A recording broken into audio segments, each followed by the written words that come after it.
बार की बात है, गौतम बुद्ध अपने शिष्यों के साथ एक गांव से दूर किसी बड़े नगर की तरफ जा रहे थे। गर्मी के दिन थे और रास्ता भी बहुत लंबा था। गौतम बुद्ध अपने शिष्यों सहित बहुत देर से चल रहे थे, जिस वजह से उन्हें बहुत प्यास लगती है। वहां से कुछ ही दूरी पर बरगद के वृक्ष की एक घनी छांव थी। सभी लोग उस वृक्ष के पास पहुंच जाते हैं। महात्मा बुद्ध अपने शिष्यों सहित वृक्ष की घनी छाया के नीचे विश्राम करने लगते हैं। बहुत देर से चलने की वजह से सभी का गला प्यास से सूख रहा था। यह बात बुद्ध जानते थे। बुद्ध ने अपने एक शिष्य को कहा, आप इस बरगद की छाया से 20 कदम दूर जाकर बरगद की 2 बार परिक्रमा करके वापस आओ। शिष्य वैसा ही करता है जैसा गौतम बुद्ध ने बताया। परिक्रमा के बाद जब शिष्य महात्मा बुद्ध के पास आया तो बुद्ध बोले कि क्या आपको किसी ठंडी हवा का अनुभव हुआ था? शिष्य बोला, हाँ महात्मा बुद्ध, उस उत्तर दिशा की तरफ से मुझे कुछ ठंडी हवा की अनुभव हुआ था। शिष्य की यह बात सुन महात्मा बुद्ध गौतम बुद्ध शिष्य से तुरंत बोले कि उसी दिशा में चले जाओ, जरूर वहां से कुछ ही दूर पर एक तालाब अवश्य मिलेगा। उस तालाब से सबके लिए पानी ले आओ। शिष्य उसी दिशा में जब कुछ दूर जाता है तो वहां सच में एक तालाब होता है। तालाब देख शिष्य बहुत प्रसन्न होता है और तालाब के निकट जाकर जैसे ही तालाब से पानी भरने वाला होता है, तभी शिष्य की नजर वहां दूर तालाब में कपड़े धो रही कुछ स्त्रियों पर जाती है। यह देख शिष्य मन में सोचते हैं कि यह पानी तो गंदा हो गया है, लेकिन जब शिष्य ध्यान से तालाब के पानी को देखते हैं कि अभी भी तालाब का कुछ पानी साफ है, इतने में 2 बैलगाड़ी जोर से तालाब के किनारे से होती हुई निकल जाती है। बैलगाड़ी के पहिए तालाब की मिट्टी के ऊपर इतनी जोर से निकलते हैं कि तालाब के नीचे बैठी बहुत सारी मिट्टी तालाब के ऊपर आ जाती है, जिस वजह से तालाब का बचा हुआ पानी भी गंदा हो जाता है। यह देख शिष्य बिना पानी लिए क्रोध में महात्मा बुद्ध गौतम बुद्ध के पास वापस चला जाता है।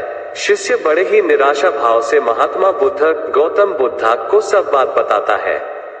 शिष्य की बातें सुन सभी शिष्य बोलते हैं कि हमें तुरंत यहाँ से निकलना चाहिए, किसी दूसरी जगह पानी की खोज करनी चाहिए, वरना प्यास के मारे जान निकाल जाएगी। इधर महात्मा बुद्ध गौतम बुद्ध सभी को शांत होने के लिए कहते हैं और बोलते हैं कि धीरज रखो, कुछ देर यही बैठो, उचित समय आने तक संयम बनाए रखो। सभी महात्मा बुद्ध गौतम बुद्ध की बात सुनकर शांत हो जाते हैं और वहीं बैठ जाते हैं। कुछ समय बीत जाने के बाद महात्मा बुद्ध गौतम बुद्ध फिर से अपने शिष्य को उसी तालाब से पानी लाने के लिए कहते हैं। शिष्य बिना कोई सवाल किए उसी तालाब से पानी लेने के लिए फिर से चला जाता है। तालाब की हालत देख शिष्य को यकीन नहीं होता। तालाब का पानी पूरी तरह से साफ होता है। यह देख शिष्य बहुत खुश होता है और पानी भरकर महात्मा बुद्ध गौतम बुद्ध के पास जाता है। सभी पानी पीकर अपनी प्यास बुझते हैं, लेकिन अभी भी सबके मन में ये एक सवाल था कि आखिर यह चमत्कार हुआ कैसे? तालाब का सब पानी तो गंदा था। उन्हें लगा कि जरूर ये बुद्ध गौतम बुद्ध की शक्ति है। इनमें एक शिष्य ने यह सवाल महात्मा बुद्ध से पूछ ही लिया कि यह चमत्कार आपने कैसे किया? शिष्य का जवाब देते हुए महात्मा बुद्ध बोले कि यह कोई चमत्कार नहीं, यह आपके सब्र का फल है। यह फल है आपके सब्र बनाए रखते हुए उचित समय के इंतजार का।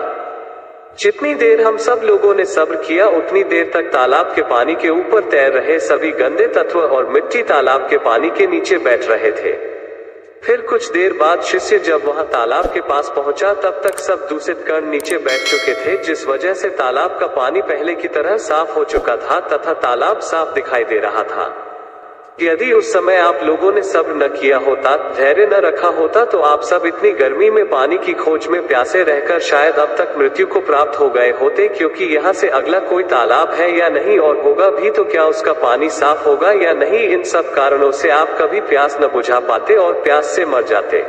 फिर इतना बोलने के बाद महात्मा बुद्ध शिष्यों को एक सीख देते हुए कहते हैं कि जैसी स्थिति हम लोगों के समक्ष आज आई है, वैसी ही स्थिति और मुश्किल दौर जिंदगी के हर मोड़ पर आएंगे।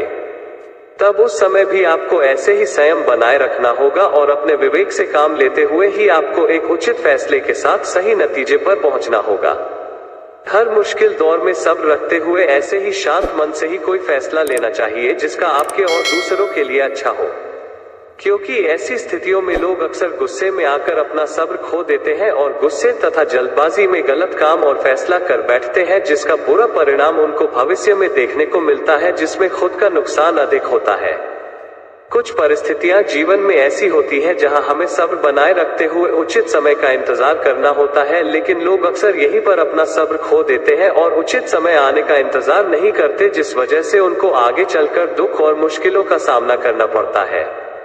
हमरे द्वारा लिया गया आज का फैसला हमरे आने वाले कल की खुशी और दुख को निश्चित करता है। हमें अपने जीवन की उन अनमोल बातों और ज्ञान का बोध होता है जो हमें हमारे जीवन में बहुत काम आती है। अक्सर इंसान जिंदगी में आने वाली परेशानियों के बारे सुनकर बहुत परेशान हो जाता है। इंसान के मन में एक सकारात्मक ऊर्जा का संचार करती है जो मन में बनने वाली नकारात्मक ऊर्जा को खत्म कर इंसान को सही राह की तरफ अग्रसर करती है।